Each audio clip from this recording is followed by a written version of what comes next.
পুঁজিবাজারের ভূমিকা বৃদ্ধি পাওয়ার একটা সবচেয়ে বড় লক্ষণ হলো দেশজ আয়ের অংশ হিসেবে সে বাড়ছে কিনা, এবং যে কর্মসংস্থান সৃষ্টি হচ্ছে তার ভিতরে পুঁজিবাজারের ভূমিকা বাড়ছে কিনা। প্রতিষ্ঠানগুলোর ঘটনা ভূমিকা আরো তুলনামূলকভাবে বাড়ছে কিনা। সমস্ত পুঁজিবাজারে প্রতিষ্ঠান নাই, তাদের কি পুঁজিবাজারের পক্ষ থেকে সমর্থন দেওয়া সম্ভব হচ্ছে কিনা, এবং যেই ধরনের প্রক্রিয়ার মাধ্যমে পুঁজি সঞ্চয় হচ্ছে এইগুলির ক্ষেত্রে বড় ভূমিকা পৃথিবীব্যাপী বাড়ছে, এই ব্যাপারে কোনো সন্দেহ নেই। এই ভূমিকা কি বাংলাদেশের পুঁজিবাজার পালন করতে পারছে কিনা।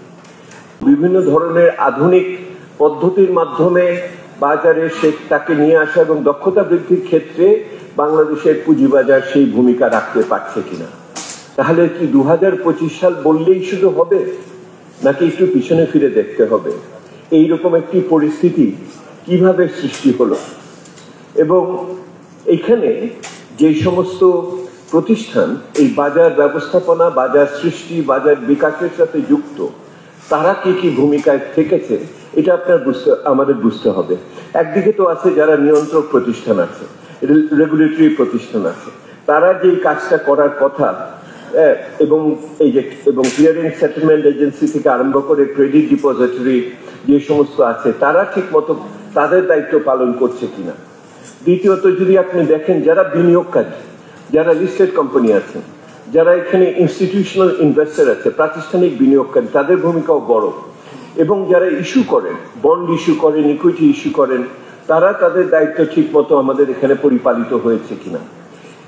পুঁজিবাজার নিজে কোনো সময় একা চলতে পারে না যদি তার সাপোর্টিং অর্গানাইজেশন গুলো ঠিক না থাকে, ব্যাংক যদি ঠিক না থাকে, আগামী দিনের ব্যাপারে চিন্তা ভাবনা এগুলি খুবই গুরুত্বপূর্ণ হিসেবে আসে।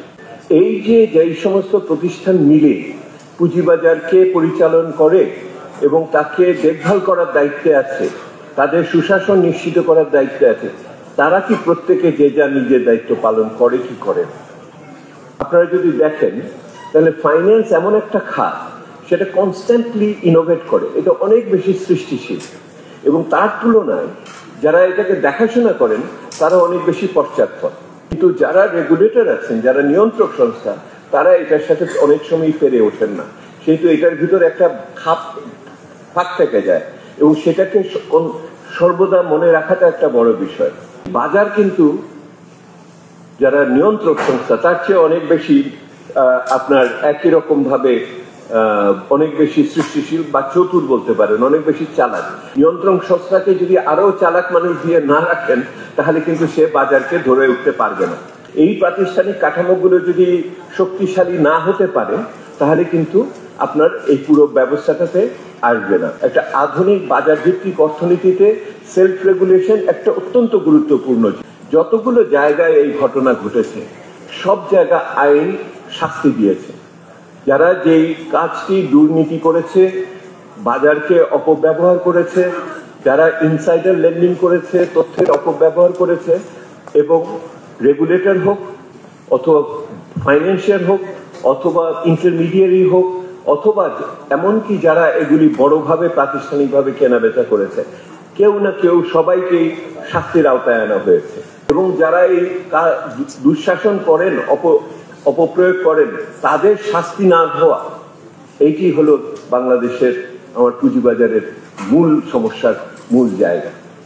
সিদ্ধান্ত হয় কিন্তু সিদ্ধান্ত তো কার্যকর হয় না, এবং সিদ্ধান্ত যে আমরা নেই সেটাও কি সকলের সাথে আলোচনা করে যৌক্তিকভাবে নেওয়া হয়, সেটাও তো হয় না। এটা তো আরেক সমস্যা। আপনি সামগ্রিকতায় সুনির্দিষ্টভাবে কার্যকরী সিদ্ধান্ত নেবেন এবং স্বচ্ছ এবং অংশগ্রহণমূলক ভাবে সেটাকে কার্যকরী করার ক্ষেত্রে এক ধরনের অংশীদারিত্ব দিতে হবে, যে আমরা পুঁজিবাজারকে সংস্কার করে কোথায় দাঁড় করাবো এবং এটা সম্ভাবনাকে আনতে হবে। এবং আমাদের মনে রাখতে হবে পুঁজিবাজার দীর্ঘমেয়াদী অর্থায়নের প্রতিষ্ঠান, এটা দিন আনি দিন খাই প্রতিষ্ঠান না। জরুরি কিছু পদক্ষেপ নিঃসন্দেহে আমাদের এখানে নেওয়া দরকার। এখন যে অচলাবস্থার সৃষ্টি হয়েছে এটা কোনোভাবেই উপকারী হচ্ছে না। এই অচলাবস্থা থেকে বেরোতে হবে এবং আস্থায় নিতে হবে। অভিন্ন স্বার্থকে সামনে জোরদার করার ব্যাপার রয়েছে। বাংলাদেশের উচ্চতর মধ্যম আয়ের দেশের জন্য একটা অন্যতম বড় হাতিয়ার হিসেবে আসতে হবে। এলডিসি থেকে বেরোচ্ছি, এই পুঁজিবাজারের ভূমিকা আরো বাড়বে এবং এটাকে আমাদের যথেষ্ট ব্যবস্থা করতে হবে।